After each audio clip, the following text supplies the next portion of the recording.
Hey, how you doing? So, as of recording this, it's a Sunday for me, so I don't particularly give a fuck what I look like at the moment. I just had a whole birthday weekend and all that, so I'm just like I don't give a fuck. I could give less of a shit of what I look like to y'all at this moment in time. So, opening day, I saw the new Scream movie. It's as bad as people say it is. Now, to give you my unscripted, unbiased review on this movie, we all know the whole controversy behind this movie, right? The whole firing of Melissa Barrera and Jenna Ortega bailing out because of said firing, and the whole thing with Paramount and all that. As of now, Paramount just bought Warner Brothers, so that's super fun for all of us, absolutely. Now, the whole Melissa Barrera thing, that does not affect my opinions on this movie whatsoever. It truly doesn't. Like I said, this is completely unbiased from all of that. I'm gonna close the story here. And now, when this movie came out, it had a pretty low review score. So, as someone who saw the movie myself, yes, it's not great.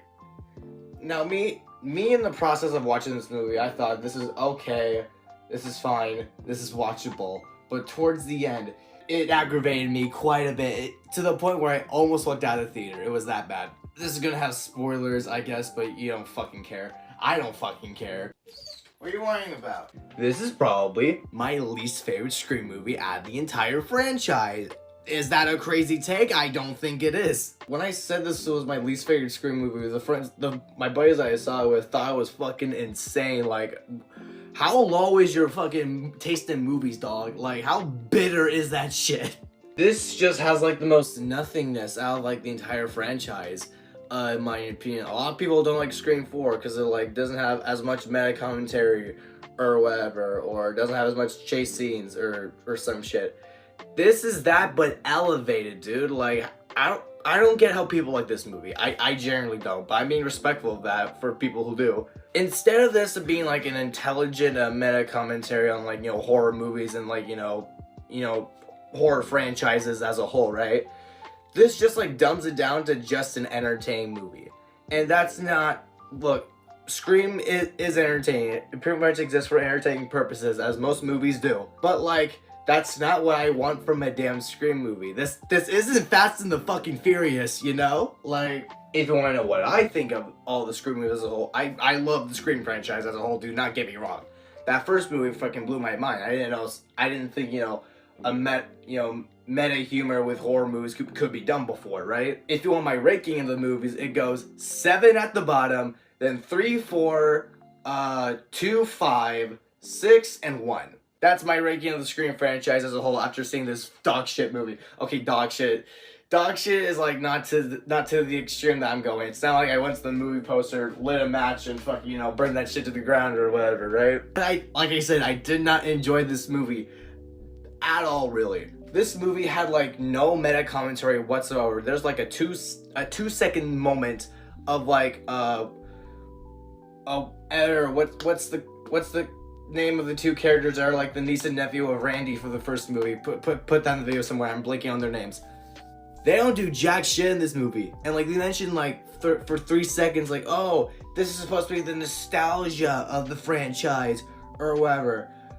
The movie didn't even reflect that at all. And like I said, they don't do jack shit throughout the whole thing. If you could cut them out, nothing would change, honestly. What drove me to the Scream movies is like the characters, right? Scream 1 had like a great cast. You had Stu, Billy, Tatum, like Scream 7, oh, you have Sam from Gen V. This chick.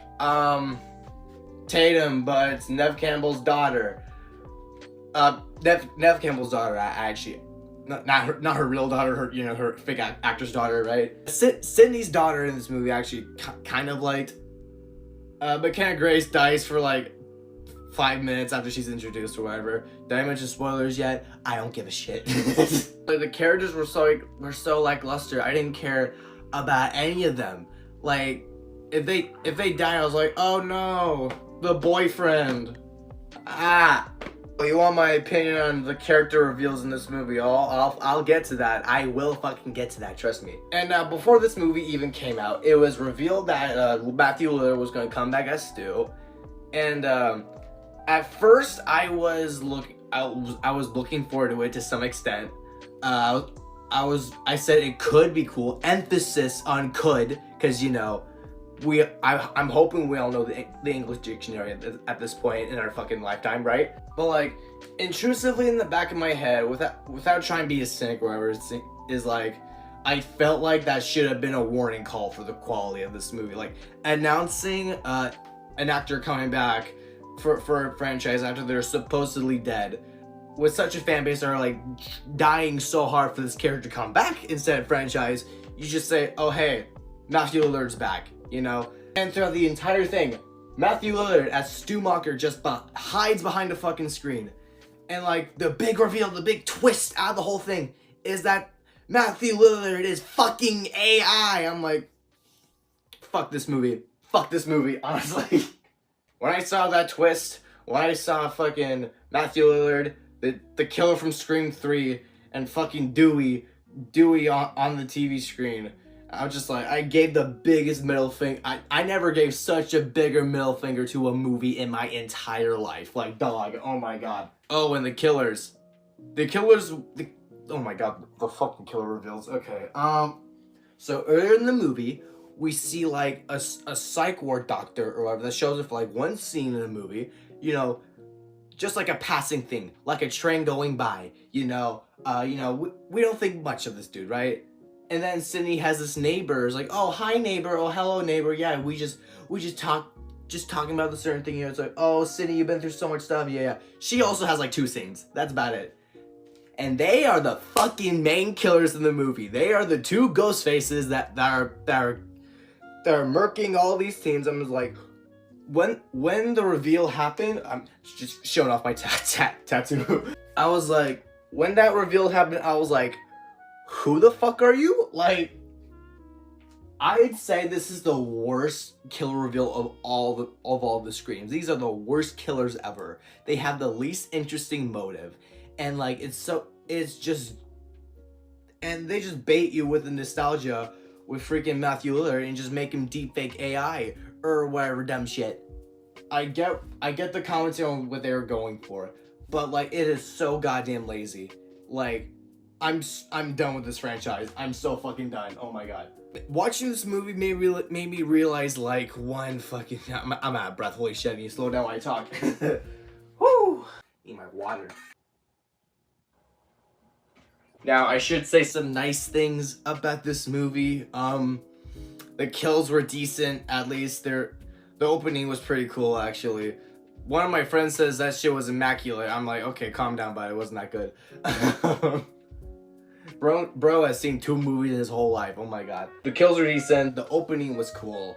Matthew Lillard was pretty funny as Stu, even though he hides behind the screen throughout the entire goddamn thing. Even though with the implication of Stu just being used as like this AI figure for the killers to use, kills any potential of Stu Macher coming back in the franchise whatsoever.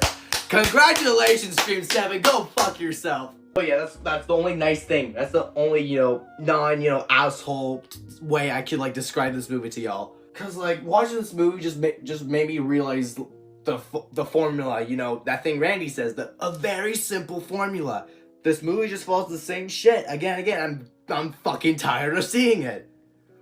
Opening, two people get killed by the main killer. It sets the tone for the movie or wherever. I gotta think about this. Give me a minute. Look, these Scream movies follow a formula. I get that. What's that line from Randy in Scream 1? These movies follow a formula, a very simple formula. And after this movie, I'm getting sick of that fucking formula.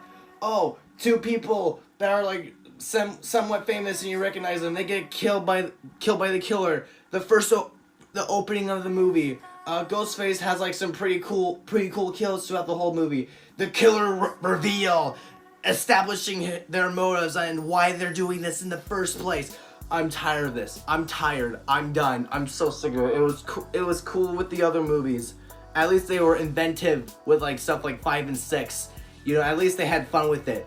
7 did none of that. It was so fucking lame. It was the lamest shit. Okay, I don't know if the lamest shit would be like, you know, would be the bar that would go on, but like, it was so uninteresting.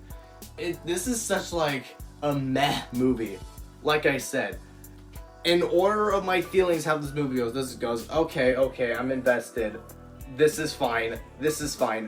Fuck you, I'm at the theater. That's basically how I feel, yeah. If somehow they make it to a fucking 8th movie, I'm gonna try to have hopes. But 7 really killed my faith in this franchise for me. I don't know. There's a general rule of thumb that, like, there's not a single bad Scream movie, but the year of our Lord 2026, you get a bad Scream movie. Thanks, guys. I love that. Thank you. Oh man. Yeah. Any other thing I can say honestly is that 6 was better. Scream 6 was better. If you're somehow here and like not totally annoyed by the sound of my voice and me just rambling about a movie that 3 people have seen, hope you enjoyed the video. Like the video, comment what you think, subscribe if you want to, and I will see you in the next video. Goodbye.